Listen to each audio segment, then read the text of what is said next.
All right. Shall we turn our attention and our rhetoric toward more fun, more heartful, more meaningful, more joyful, more interesting, more chaotic books, shall we? Yes. So, shall we start first with the big one, Piranesi? At least Yeah, to me, it's a big one. Yeah. yeah.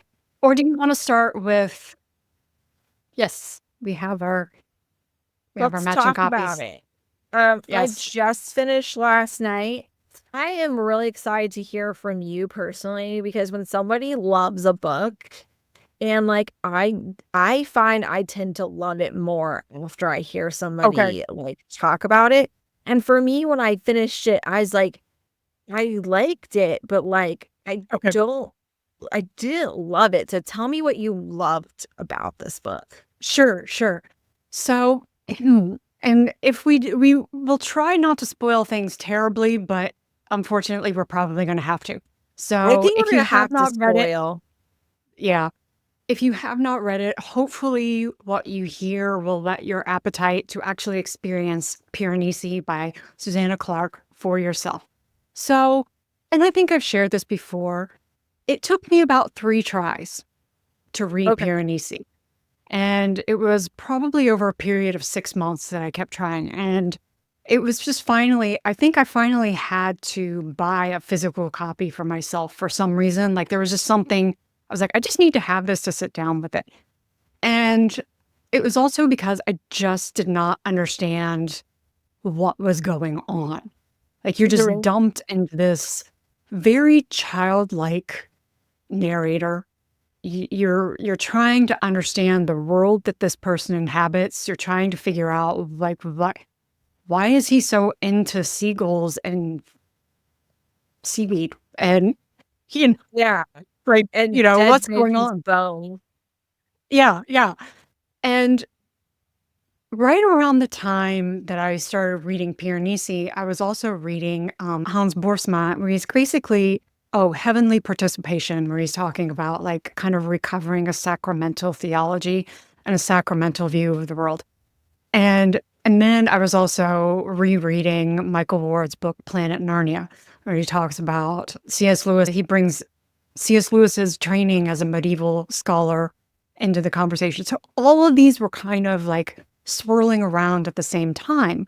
And the reason I'm bringing these really random books to this conversation is because I think what Susanna Clarke is doing in Piranesi is she is talking about what does it mean to live as a modern in a pre-modern world.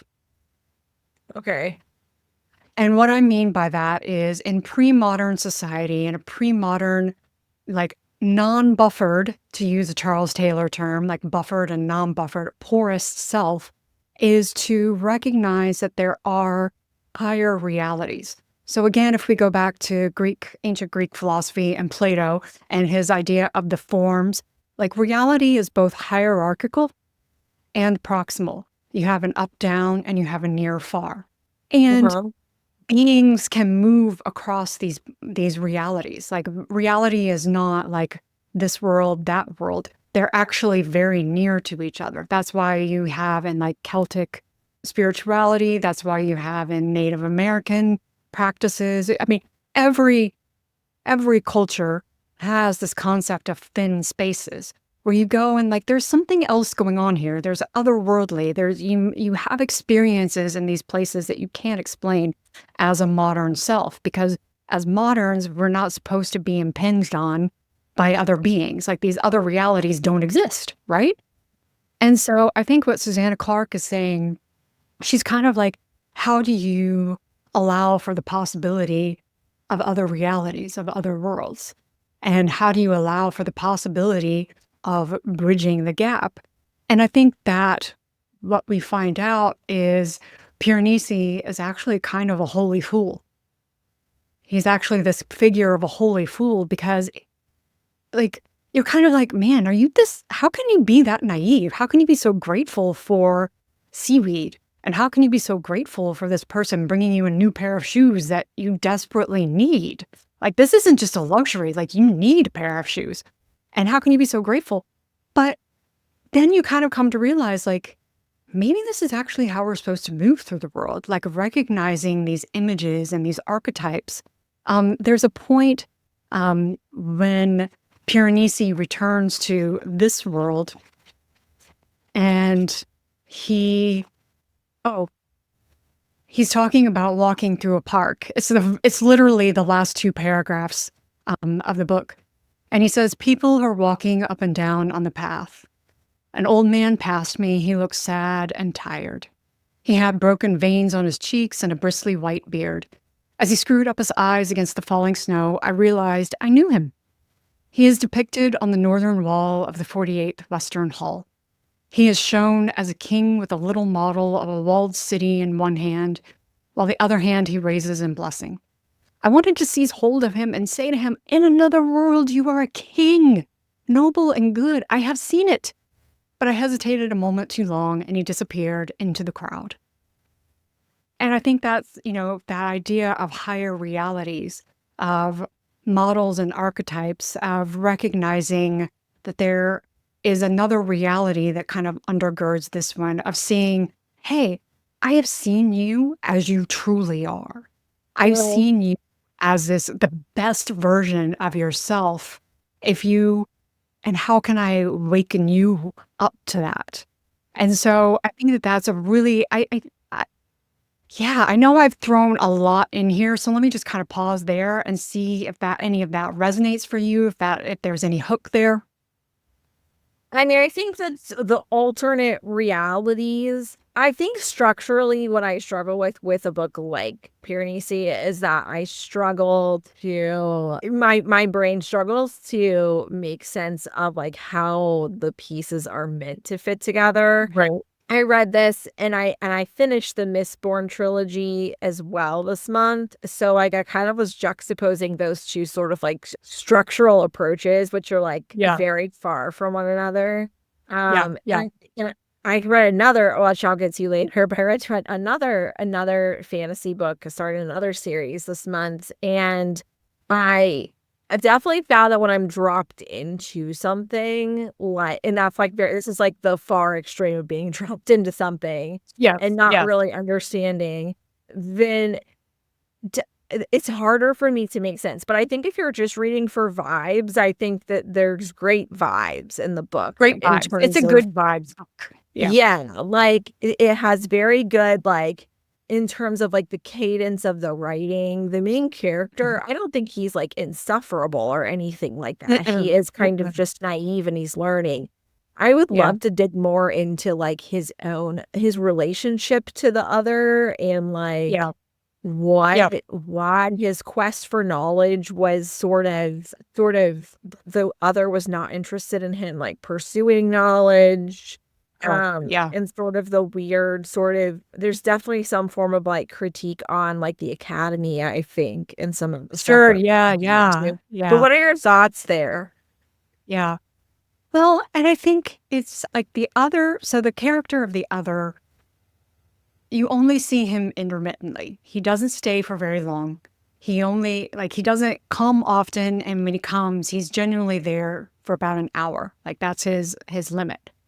And as the book goes on, you come to realize why he only stays for an hour, like why he kind of has this proxy researcher staying in the house and comes and visits and collects information from him.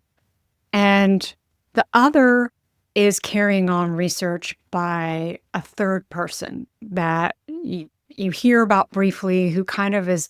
He does make a brief appearance. It's the character that Piranesi calls the prophet. And that third character, his research, his perspectives kind of undergird the whole story. And the other used to work with the prophet and used to learn from him and study from him. But the other was always jealous of the prophet, was always envious of the acclaim, and also wanted to go further than the prophet. Like wanted to take the research and wanted to get the glory. So part of the dynamic that you're seeing is the other doesn't want to share knowledge with Piranesi because he thinks he's too smart for that. And he also ignores what Piranesi has to offer because he thinks he's too smart for it. Like, he doesn't understand that Piranesi is living there and paying attention to the house, to the rhythms of the tides, to the birds, you know.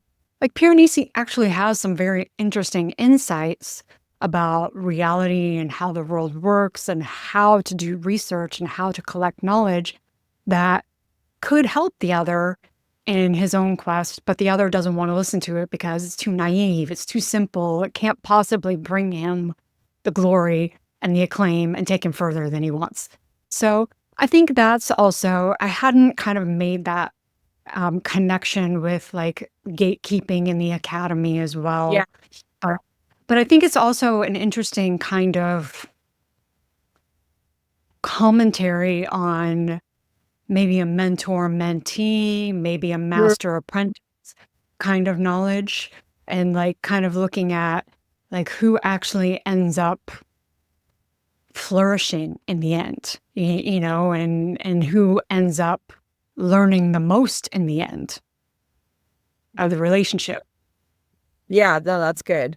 That's good. I definitely think that like structurally the book is set up really, really nicely. I think it's not a challenging read, and it's very immersive. No. It's immersive kind of read. I do think it's easy if you're kind of looking for more of a plot-driven book. You're gonna be like, what did I just read? You know? Yeah. And I think you do have to really think of it in terms of vignettes. And Yeah. so if anyone has read Susanna Clarke's other book, Jonathan Strange and Mr. Norrell, wildly different in terms of structure, in terms of plot, in terms of, you know, like that book, Jonathan Strange, is written like, I mean, it is a doorstopper of a book. And it is written like, you know, 18th century Victorian novel where you suddenly, like, you're reading along, you're already getting a thesis in the main body, and then she puts a footnote in there, and you get another alternate history and parallel information about side characters that show up and disappear. So that's a while. So if you come to Piranesi because you love Jonathan Strange, or you like that, or you were curious, you are not going to get the same experience at all. You are going to get wildly imaginative, dropped into a different world, you know, grappling with different things. Another thing that I think is interesting, now Susanna Clarke is basically a recluse. Another thing is interesting. Yeah. In between writing Jonathan Strange and Piranesi, I think she actually experienced a conversion to Christianity. So which one did you write first? The other one and then Piranesi? Jonathan Strange. Yeah. Interesting. I know very little about her. It says she's the author nobody knows very much about her. Yeah. Yes. The author of Ladies of Grace Adieu and Other Stories, and the New York Times bestseller and Hugo Award-winning Jonathan Strange and Mr. Norrell. She lives in England. Now, it's possible that they just shortened her bio because they wanted this beautiful cover treatment, which this is a baller cover treatment. Yes. I don't love when they shorten a cover to have a banner like this. That is personally not my thing. I like a cover to cover the whole. Okay. But like other than that, there's also like a couple of just like interesting things I feel like are on brand with this book. Like there's literally like a note about the typeface in the back where they're like, next to this book is set in Perpetua. This typeface is an adaptation of a style of letter that has been popularized for monumental work in stone by Eric Gill. Large-scale drawings by Gill were given to Charles Malin, a Parisian punch cutter, and his hand-cut punches were the basis for the font issued by Monotype. First used in a private translation called The Passion of Perpetua and Felicity, the italic was originally called Felicity. So like, which as Christians, we are all familiar with Perpetua and Felicity, but exactly. I think that is just really, if you're not. Yeah.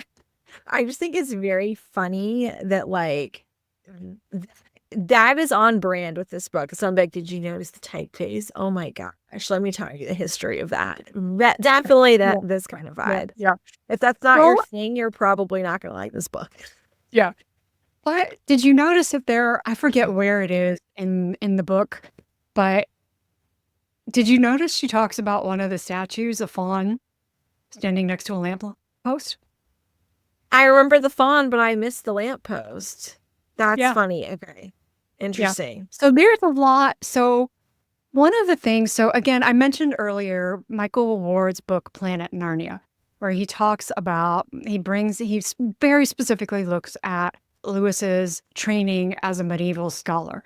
One of the things to understand about medieval theology, about medieval literature and art is, again, this understanding of nature, of reality as hierarchical, and of this understanding of the planets as influencing forces. And he's saying that if you read the Chronicles of Narnia and just are like, this is bonkers. Why is Father Christmas showing up next to White Witch, next to this? Why if you read Dawn Treader, why is there a dragon and a sun and all this stuff? You need to understand that Chronicles of Narnia, each book is written under the influence of a ruling planet, with all of the mythology and the symbology and the types and the archetype. All of that is influencing because of. So once you understand this medieval cosmology that Lewis has this immersion in, now all of a sudden everything starts making sense, because Narnia is these eruptions of these different kinds of influences and types and symbols. And so I think that's what Susanna Clarke is starting to do here, is you've got this eruption of influences and types and images. The higher influences and shapes the lower. So you could think about these realities as higher realities that are impinging and shaping ours. Yeah, it feels more like those like thin spaces kind of thing.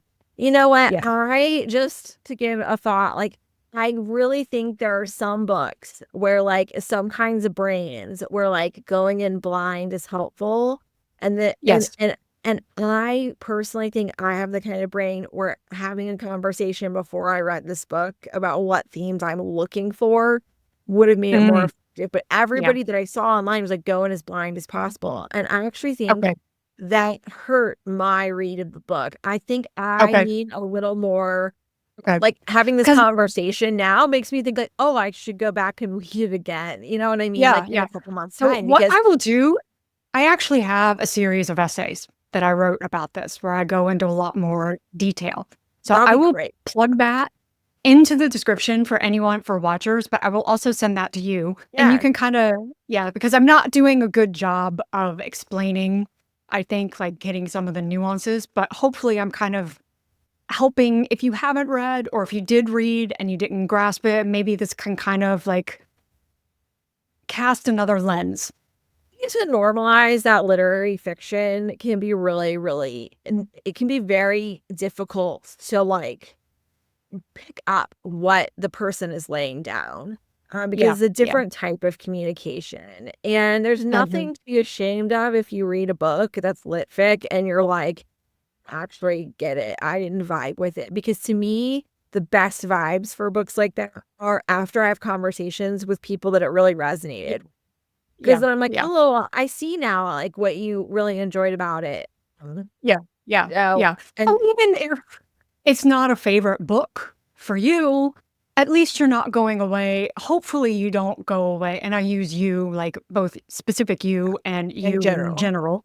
You don't go away going, I wasted my time reading that book. Oh, At I least didn't feel maybe like you I can wasted go, my time at all. yeah, yeah. But at least you can kind of go, okay, all right.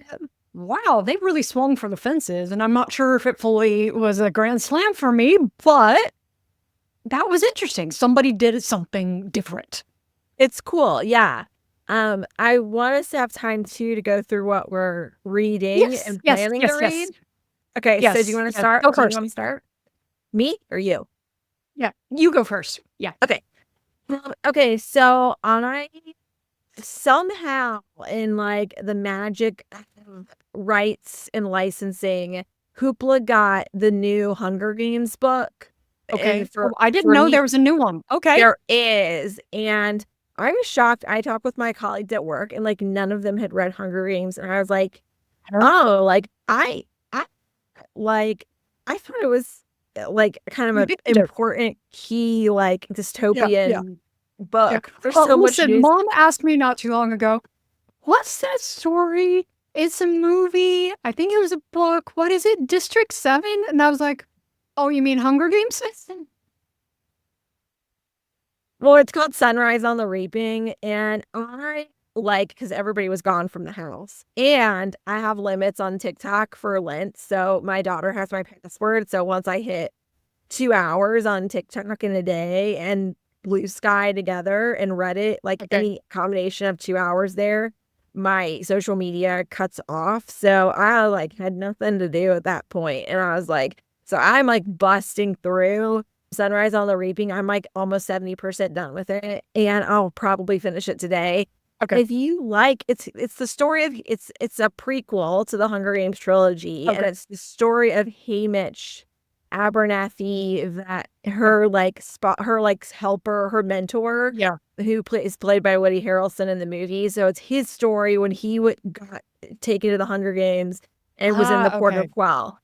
And so far, I'm like, I mean, it's not like it's very. If Piranesi requires you to think and intuit, this is as straightforward as humanly possible. Sure. Right? Very plot driven. So I am reading that right now. I also started, this is what I'd always, speaking of lit fic, that I'd wanted to read that I never actually read. And I've had to say to myself, A Tree Grows in Brooklyn. I've never read that either. It definitely has that feel of like, I mean, this was written in like, I think like maybe the 40s or the 30s or something. So it's older, but the 1900s. But it definitely has that kind of like working class girl from immigrant parents growing up in Brooklyn, New York, coming of age kind of situation going on. I'm a quarter of the way through. And it's great. Like, I'm enjoying it. It's very well done. Would highly recommend. I read this.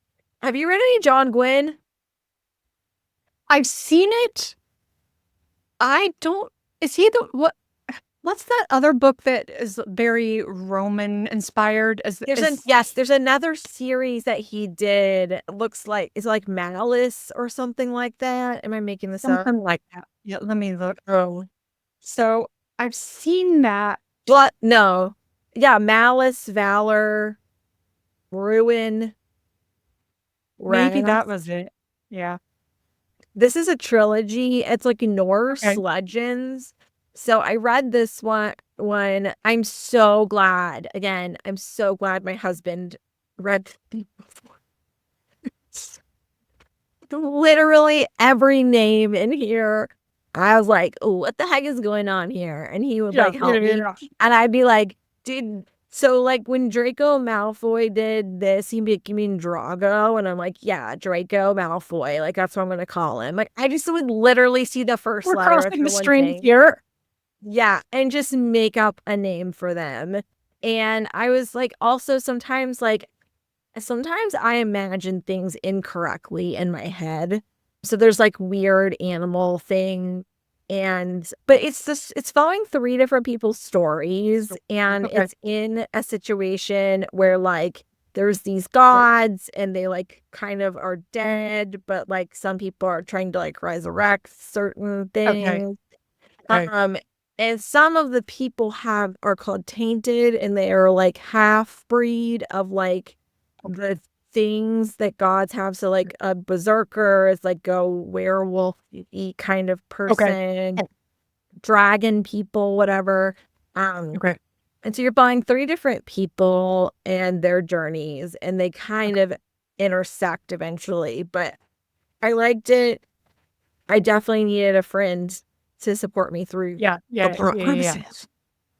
And then I've seen those books. I think that was one time I texted you. I was like, did he just like not? Did he shoot his editor? Like, look at the thickness of this book, and there's I three know of it's them. a honker. It's a honker, but it's slow going. I will say that. But Okay. there's one really annoying thing that he does in here, and I just want to be like, bro, why? He calls your mind your thought cage, and I think that's just way too extra for me. Like, Yeah, yeah, he's yeah, like, yeah. yes. Then, Oh my goodness, you've been reading those. okay, yeah. So I started in January. I think I've read one a month of the Brandon Sanderson. Let me just tell you why I like Brandon Sanderson. I think a lot of people think of the Cosmere as like they're going into something and they're like, oh my gosh, like this is going to be so much work. It's so in depth. But here's what's really nice about the first Mistborn trilogy. One is this trilogy stands on its own. Like, you don't have to Sure. read all the big honkers. Like, these are decent sized, these are decent. I mean, like, obviously words per page are different, but like, this is not a big fantasy book. Yeah. Number They're two, dense. the reason that people really are able to get into something like Harry Potter, in my opinion, and also the reason people love a series like this is because of the way that the main character development is structured. You're pulling somebody out of obscurity and they are learning about the magic system, and you are learning about the magic system along with them. The first Mistborn book is like literally a primer to the magic system. And so as a reader, you get to go slow. You're not like dropped in the middle of like all of these realities of like the tainted. And you're like, what the heck does that mean? And like, I'm not having to like refer. Also, like the geography is pretty straightforward here. Like, I know where the big places are. I don't have to keep referring to a map when I'm reading, which I think is really important. I hate maps. I'm sorry. I know they are works of art, and I appreciate that you tried, but it does not help me. I don't get it. I don't.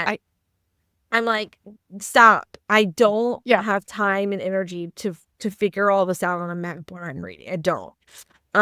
So keep it clear for me. And then also, like, the other piece of this is that by the time you get to the third book, right, you understand how the magic system works, the allomancy works really clearly. And it was very clear because there's other aspects of magic that got incorporated in later, and it was harder for my brain to follow those things because I did not have a conceptualization of it.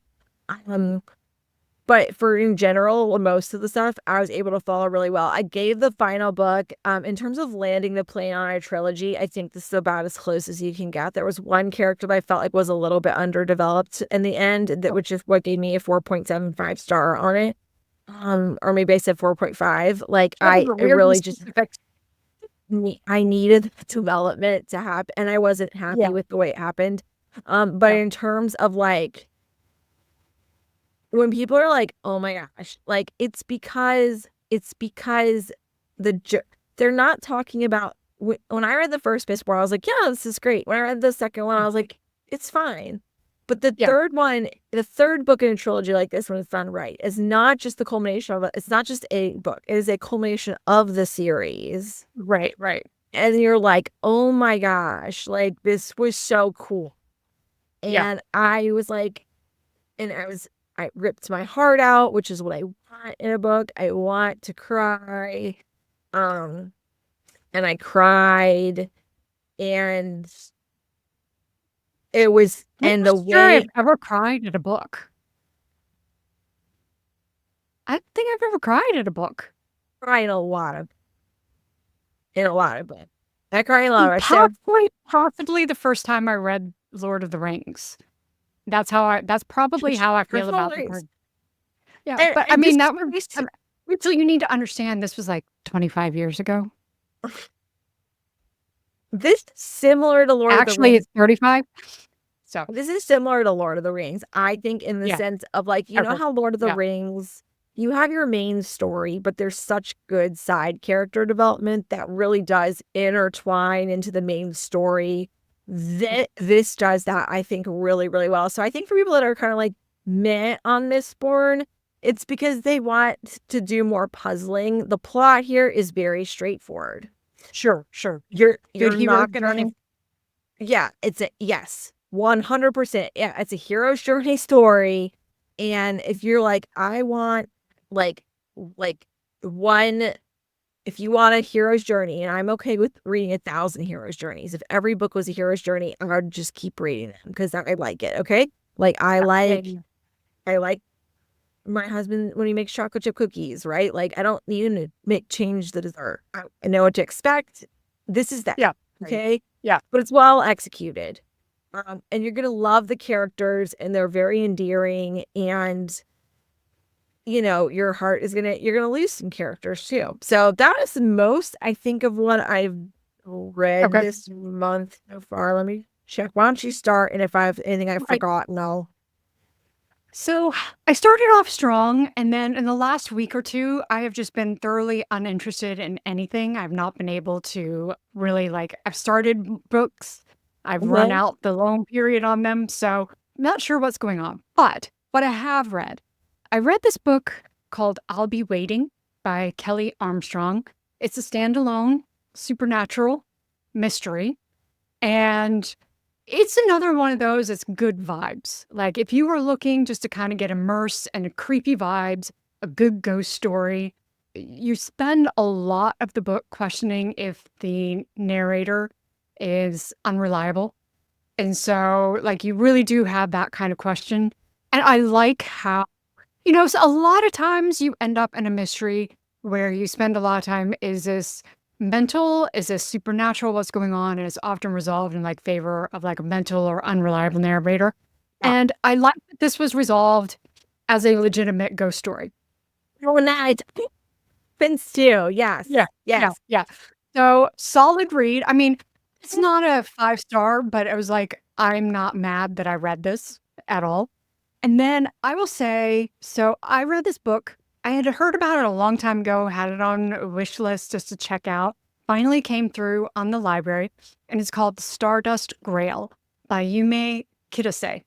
I believe that's how you say it. Snap summary, it's kind of like Indiana Jones meets Star Trek.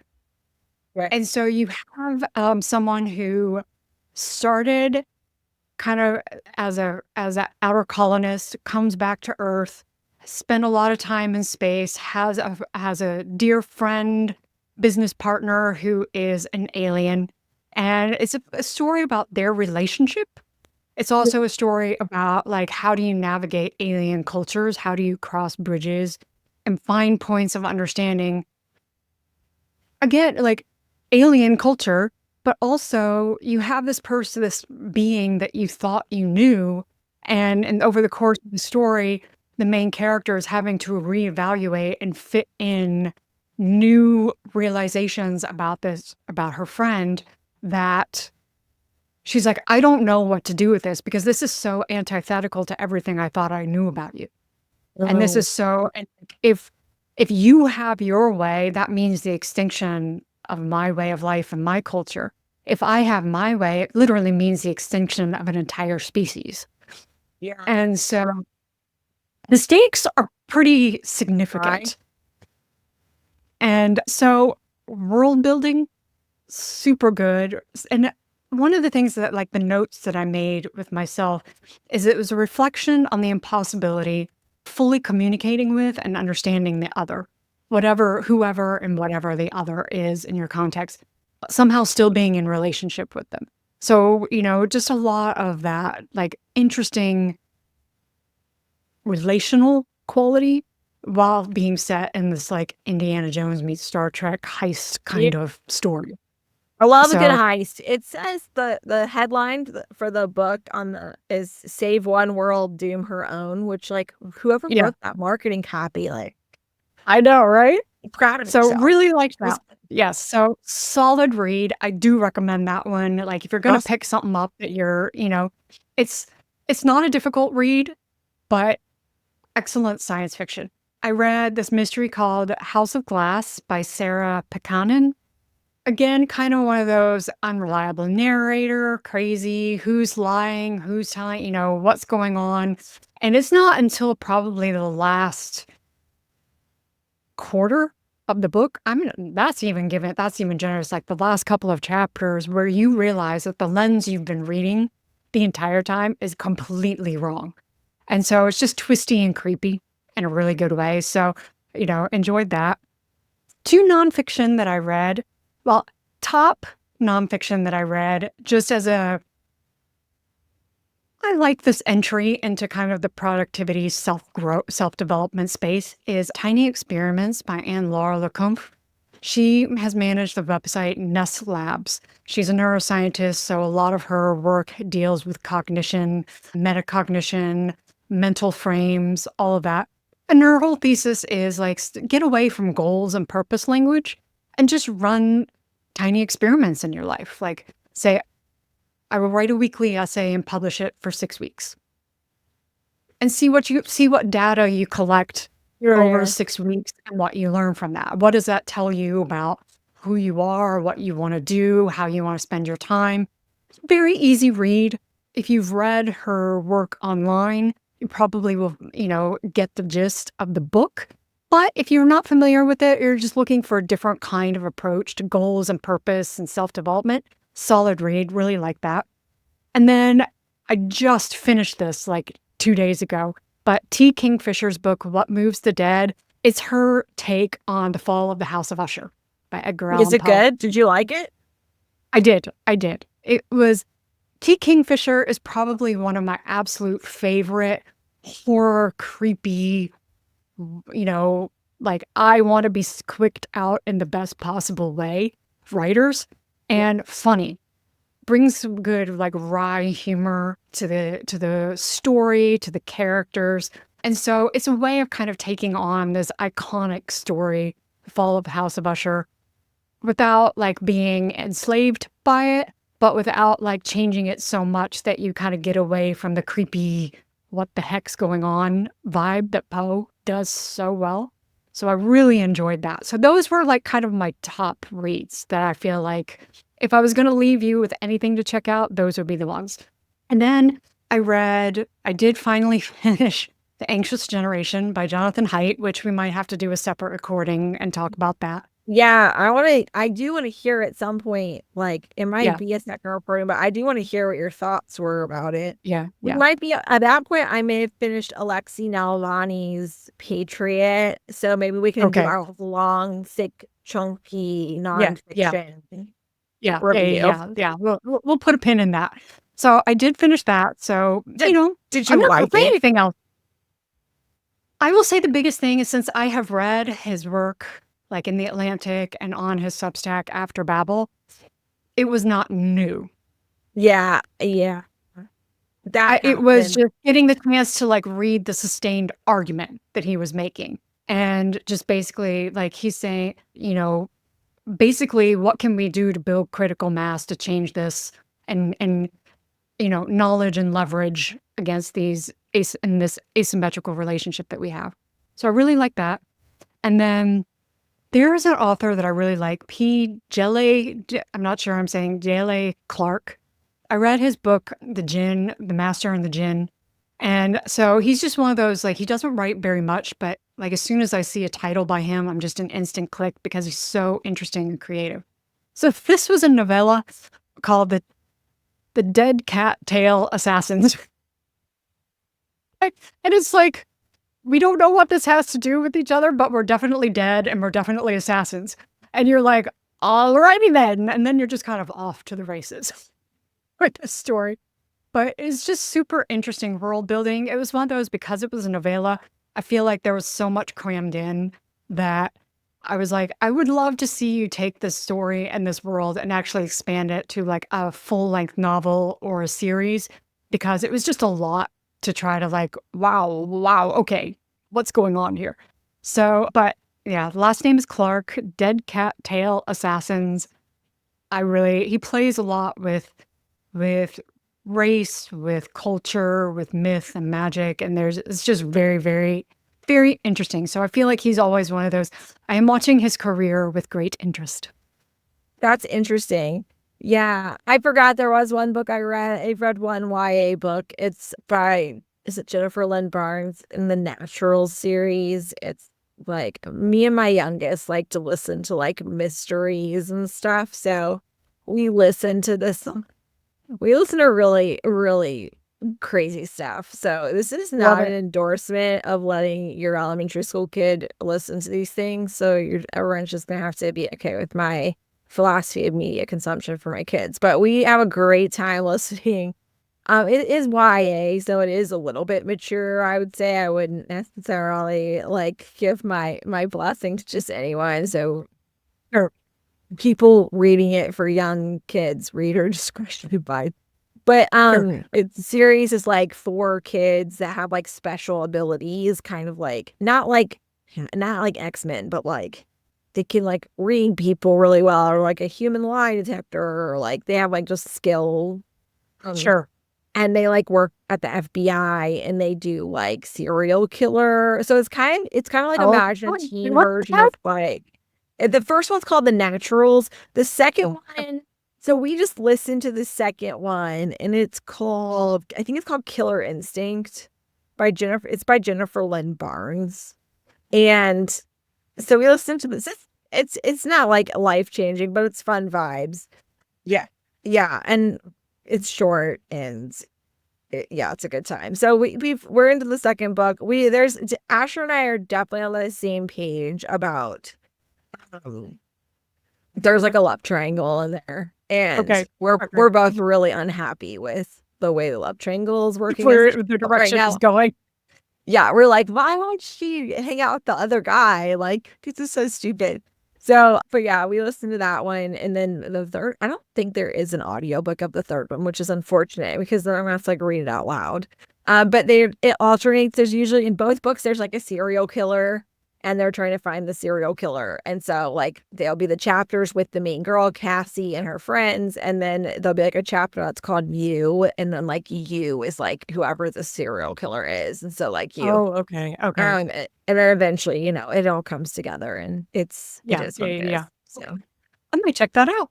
yeah, it's fun. It's a fun little Yeah. series. It's not going to change your life, but Sure. okay, That's TBRs. hard. No, go ahead. Did you want to do TBRs for the rest of the month? Because we have some books here. Yeah, here is my problem. You're not going to actually read what's on your TBR. That's my problem too. You know me so well. I like write it down and then I'm like mad at myself for locking into this thoroughly. She's not a lock in. objective- Think of it as a wish list, because there's definitely stuff on my TBR from last month that I just didn't get to, and I probably won't get to. I'm trying to think. So, did I finish? Yeah, I have not. The only thing that I actually finished this month that was on my TBR was Anxious Generation. Everything else is still the same in March that it was in February, and it will probably be the same for April. And that's just where we are. I'm going to give you a few of the ones that I'm excited about digging into in sometime in March or April. I still have to read Empire of Storms. I just haven't like been in emotion. I know this book is going to be great. Yes. Great. As in, like, I think in terms of the series, like this is when things really start to like come together. And the end of the series, or is this just another entry in the series? This is the Throne of Glass, and I think this is like the 5th book in the series. Okay. Wow. Yeah, I think this is the 5th book in the series. So I'm really excited about. I think this is gonna get intense, but it's a big chunker too, and like there's no audiobook for it. There is, but it's on Audible, and I am not giving Jeff Bezos any more money. This is what I bought in an independent bookstore. I read parts of that. Yeah. Okay, an author that I know recommended this to me, and I got this at the Literati bookstore in Ann Arbor, Michigan, which is a really cool bookstore. If you're up there, just check it out. So he's like, oh, because I was telling him I was just getting into Brandon Sanders. He's like, oh, if you like that, you would probably like Hyperion. So that's on my list. I'm trying to, let me see. Did I read? This isn't the one I'm most excited about. Last year, I read It was a teenage slasher by Stephen Graham Jones, and it was awesome. Unreliable narrator, weird. awesome. Audiobook is great. This is called The Buffalo Hunter. It just came out, Barnes & Noble exclusive. Look at those beautiful red sprayed edges. Oh my That is gosh. cool. I like. Gorgeous, right? This is what I'm talking about with the banner Yeah. exclusives. But this is how they describe it, the copy. This chilling historical novel is set in the nascent days of the state of Montana, following a Blackfeet Indian named Good Stab as he haunts the fields of the Blackfeet Nation looking for justice. It begins when a diary written in 1912 by a Lutheran pastor is discovered within a wall in 2012.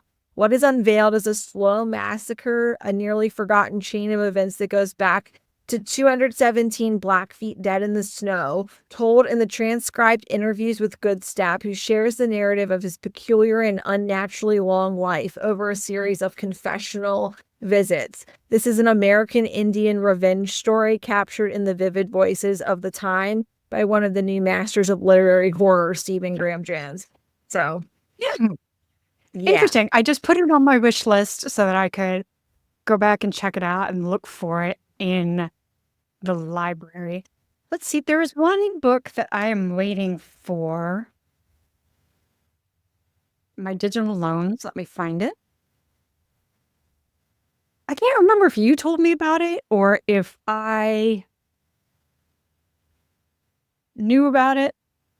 It's called The Ministry of Time by Colleen Bradley. Told you I was supposed to read it and then I didn't read it. But if you get to it, let me know how it is. Yeah. I think it's going to be weird.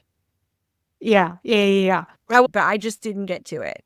I'm number 117 on 41 copies. So months later. Yeah. And then there's another book. Let me see. Oh, I don't know how I came across this one. It's also on my holds list, and I'm curious about it. It's called The Otherwhere Post by Emily Taylor. And so it's just the summary from the library. It says, in order to investigate her father's past crimes, 18-year-old Maeve poses as a scriptomancy apprentice, allowing her to send letters between worlds. Oh, interesting. Yeah. So, I mean, I am always down for anything that like introduces a new magic system and introduces a world building system. And I'm always curious how they structure and how they deliver that information in a way that lets you kind of like enjoy the story. So hoping that one will turn out well. I did read this other book called, it's a total romantasy. So probably, peaked on TikTok. Nothing groundbreaking, but it was solid. It ended up being solid storytelling. It was called The Games Gods Play by Abigail Owens. And so it's basically like mostly contemporary, like San Francisco kind of setting, but the Greek gods, like they have their version of Hunger Games, and it like they have proxy humans who duke it out in these events, and whoever's proxy wins, that's who becomes king of the gods for the next predetermined era. So romantasy, I mean, it's a little bit impractical. You kind of like the spice level is about three, like it's a little bit OTT. But, and it does end on a doozy of a cliffhanger. I'm like, damn it. Now I have to read the next one. I have a lot. I only have one. I went real hard on the romance, and I think after Onyx Storm, I was like, I'm done for a while. But I do have, I did get, I don't know if I told you this, but I did get Rebel Witch, the second book. Oh, you did? Okay. So I will be reading this. I'm hoping to get through it by April. We'll see how that goes. I also am trying to, like I said, like once I get through A Tree Grows in Brooklyn, I'm trying to, so there's some like oldies but goodies. Like I've never read The Alchemist, and I feel like I should have read it, and it's short. And I feel like there's a whole swath of American literature, like 20th century American literature, that I never read. I mean, I don't know. Like, so I was homeschooled in high school. And I was homeschooled like fundamentalist.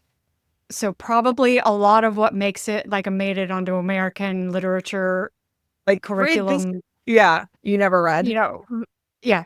And then even though I'm, partially majored in literature in college, it was like 20th century European novels in translation. Like that was what I did. So yeah, so maybe if you find like some of these long-standing classics, let me know and I should check Or them out. if it's any good. It has French flaps. That's always fun. The other one I'm really excited about reading and I want to jump into quick is this one. I've never read, and have you read it? Frederick Bachman. A lot of people are talking about him. This book, Beartown. It's part of a trilogy, and Okay. it's kind of like about I think it's like a small town community, sort of like town drama, and like their hockey team, like more about the dynamics. And then the other one that I have on my in my pile. So we'll see if I can do it. But this is the one that my sister-in-law gave me like a while ago, and I've really wanted to get to it. It's a young adult, so I'm always like, I can bust through a YA, right? Yeah.